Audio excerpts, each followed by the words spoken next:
Bagaimana kekristenan kita? Harusnya kekristenan yang berisi, amin, yang tidak gabuk, yang tidak kabur oleh keadaan. Ya, jadi pastikan kekristenan kita kekristenan yang sungguh-sungguh sesuai dengan firman. Katakan amin. Oke ya, klik. Jadi yang pertama kemarin, hidup tidak menyatakan kerajaan Allah.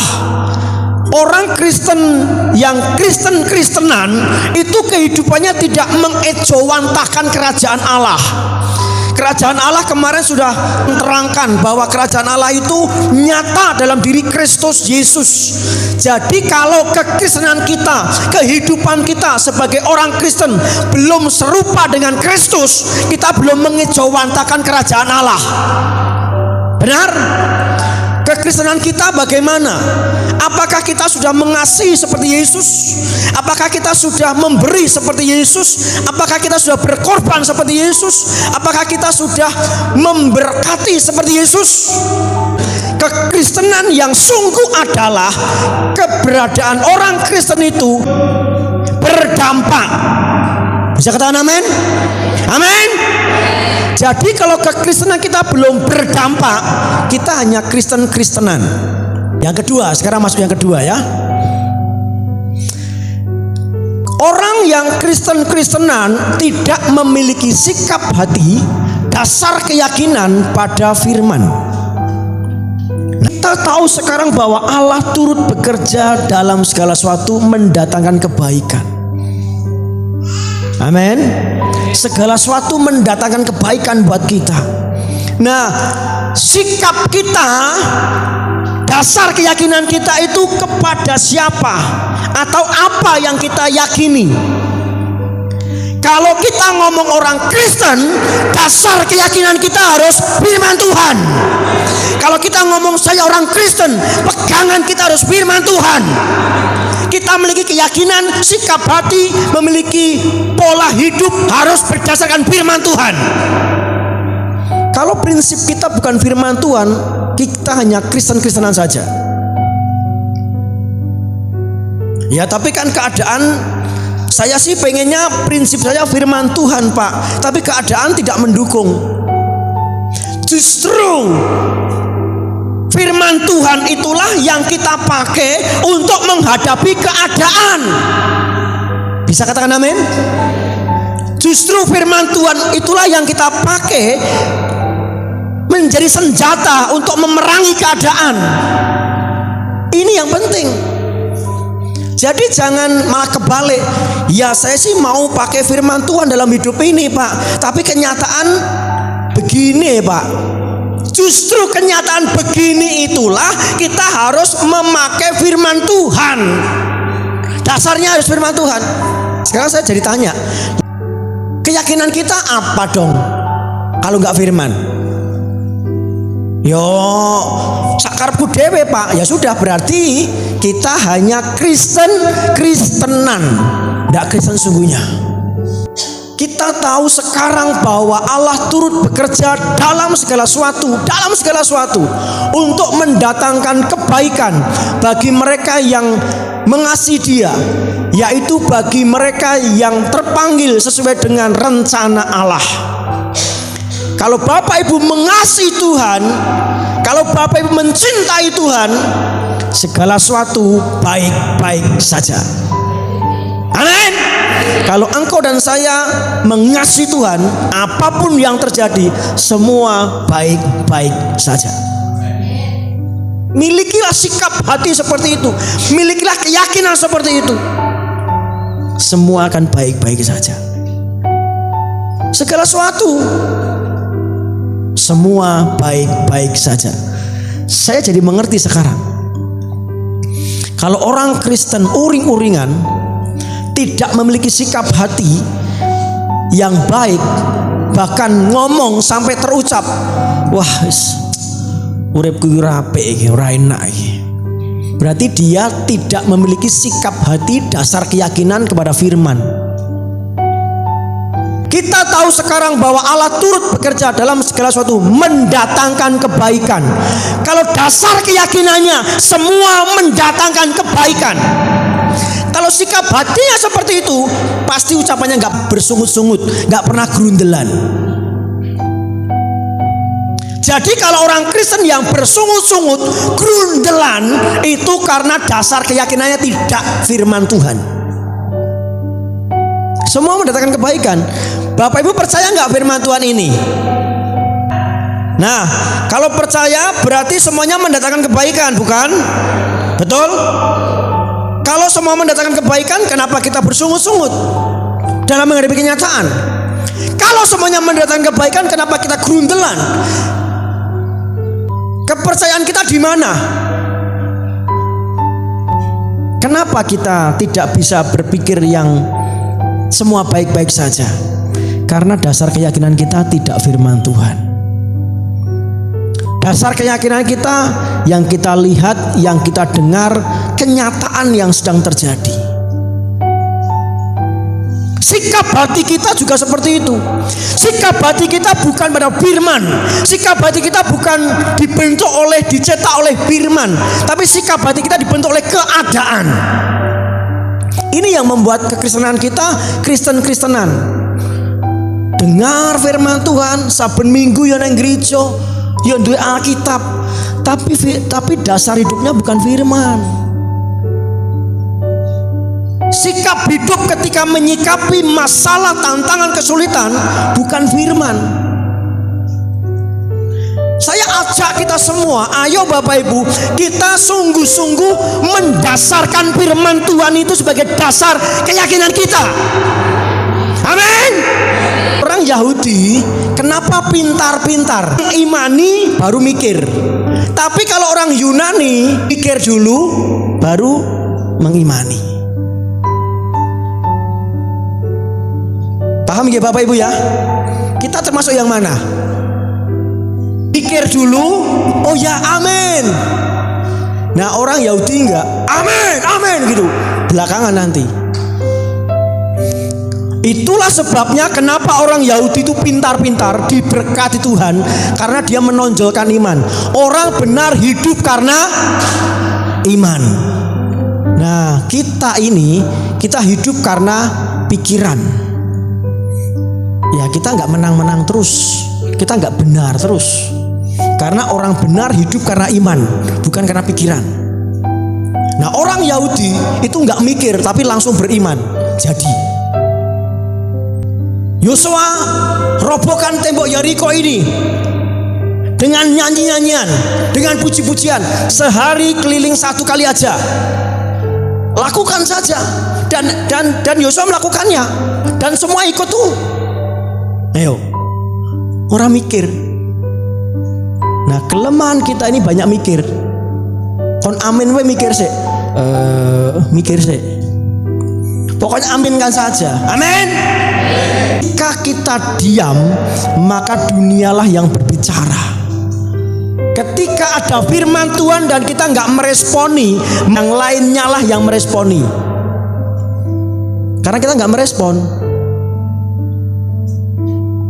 Berulang-ulang saya sampaikan, Adam dan Hawa kenapa jatuh dalam dosa? Karena mendengarkan suara lain, karena mengimani suara lain. Nah Bapak Ibu mengimani apa sih? Pastikan kita hidup dalam firman. Pastikan memiliki sikap hidup firman. Dasar keyakinan kita firman.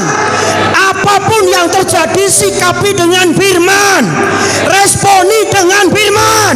Gaya hidupmu firman. Pikiranmu firman. Perkataanmu fokus pada firman. Amin.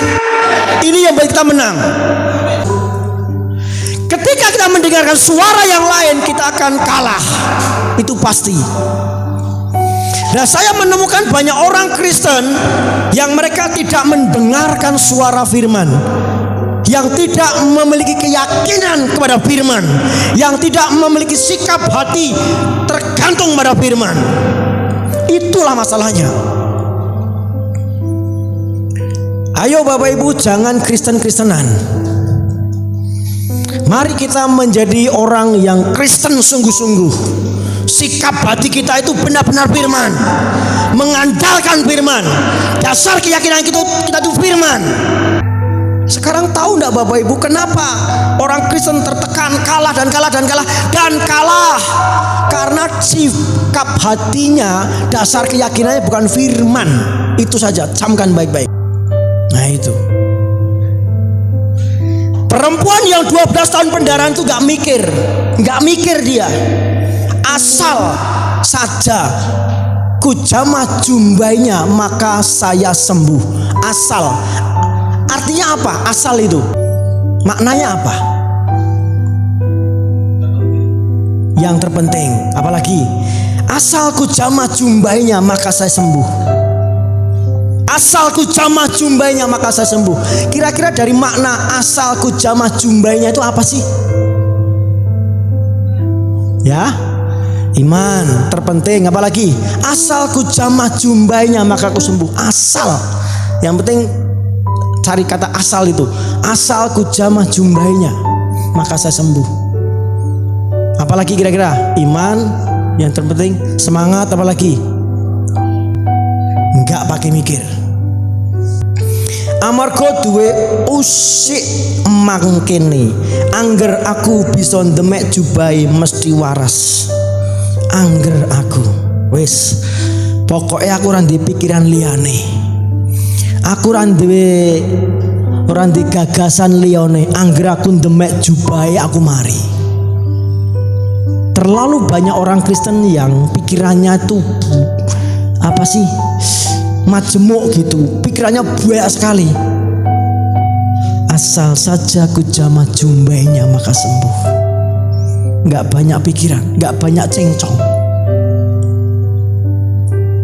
Asal ku jamah saja jubahnya aku akan sembuh. Wis, itu aja keyakinanku mung kuwi tok. Mbah piye carane aku ora ngerti.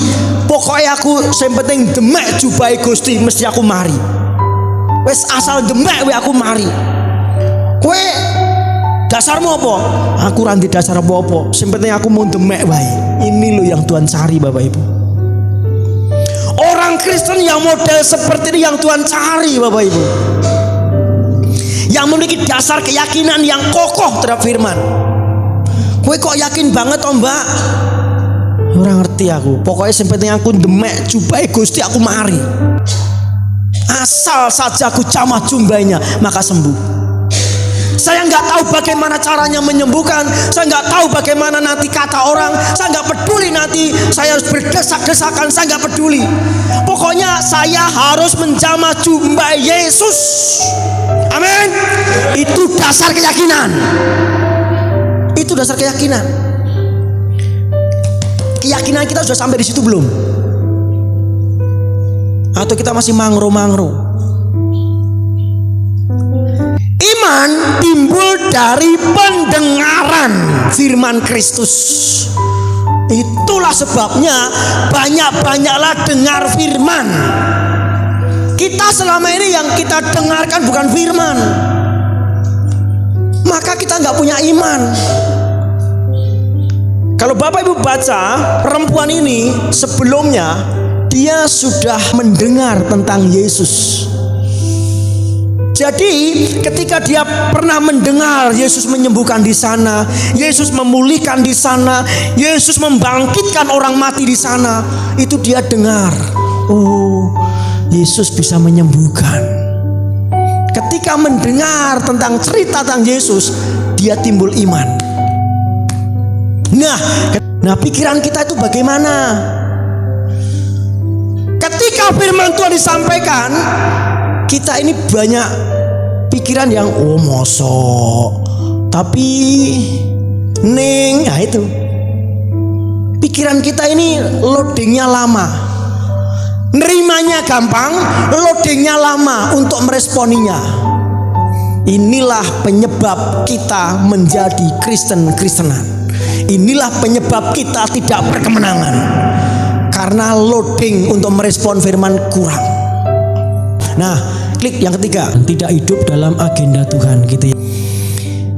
Filipi 3:14 firman Tuhan mengatakan begini, dan berlari-lari kepada tujuan untuk memperoleh hadiah, yaitu panggilan surgawi dari Allah dalam Kristus. Tujuan Paulus dia memberitahukan kepada jemaat di Filipi adalah kepada panggilan surgawi, kepada tujuan surgawi. Orang Kristen yang hanya Kristen-Kristenian itu tujuannya adalah untuk kepentingan pribadi, sama sekali tidak menyinggung tentang agenda ataupun tujuan ilahi. Tidak ada itu. Ya. Jadi Tuhan menetapkan kita menjadi orang Kristen itu bukan untuk tujuan kita, tapi untuk tujuan Tuhan. Katakan amin. Ketika kita menjadi orang Kristen dan yang kita kejar tujuan kita, kita hanya Kristen-Kristen saja. Tuhan menakdirkan kita, menetapkan kita supaya kita berjalan dalam agenda Tuhan, dalam tujuan Tuhan, dan menyatakan kerajaan Allah. Luar biasa. Kita jangan Kristen-Kristenan, tapi kita Kristen yang masuk dalam tujuan Tuhan. Susah enggak kita menyangkali tujuan kita sendiri? Susah, saya tahu, tapi itulah yang betul. Orang Kristen-Kristenan itu tidak menyelesaikan agenda Tuhan. Yang penting aku mati, nek mati ning swarga. Wis, aku ning donya ya sakarepku dhewe. Enggak begitu Bapak Ibu. Kesimpulannya, Kristen-Kristenan sama sekali tidak hidup seperti Yesus hidup, karena tidak menyatakan kerajaan surga di bumi, tidak hidup dalam tujuan dan agenda ilahi. Itu Kristen-Kristenan. Ayo Bapak Ibu, kita menjadi orang Kristen yang sungguh-sungguh. Memang gak gampang, tapi Tuhan sedang mencari orang yang Kristen yang sungguh-sungguh ini.